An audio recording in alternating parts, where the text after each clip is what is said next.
Greetings, YouTube. So last night I found myself pondering the skill profession. Profession, I think, is an underused skill, and there's a reason for it. It's a skill point or skill rank tax. You dump a whole lot of things into it, and you frankly don't get a lot of bang for your buck. But it still seems to be a requirement for some feats and prestige classes, which seems kind of unfair. So I was thinking, and this is not something I thought of just last night. I've been playing with this idea on and off for the last 6 months, 8 months. How to redeem the profession skill. So instead of the profession skill being something you have to sink skill point after skill point or skill rank after skill rank, I want to kind of make it like the language skill in 3.5. It's a 1-point skill or 1 rank skill. But you have to link it to something else.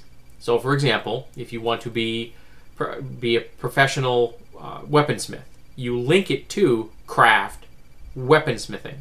You spend 1 point or 1 rank on it, and it is now tied to the craft weaponsmithing skill. So as that skill rank goes up, your profession skill rank goes up along with it, but only for use with the tied skill. Now, sometimes you may have to massage the system a little. For example, say you want to be profession soldier. You could tie it to, say, knowledge tactics if you're using that knowledge skill. I don't know if everybody does or doesn't. Or you could tie it to a person having to be a first level fighter, ranger, or paladin. That way, you are getting the concept of a soldier tied to the skills that a soldier has. And you can be a 5th level, a 10th level, a 20th level fighter and not be a soldier. It means you're a really good individual warrior. But if you're a soldier, it's a little different.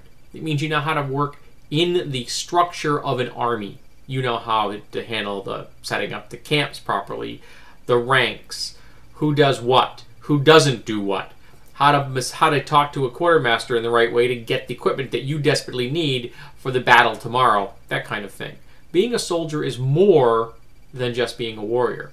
And I deliberately would not give the example of a barbarian doing this, because barbarians aren't soldiers. Barbarians are the very quintessential essence of chaos.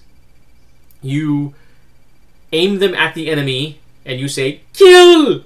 There isn't a lot of structure behind what barbarians do. And this is why in the real world, barbarians always lose to armies.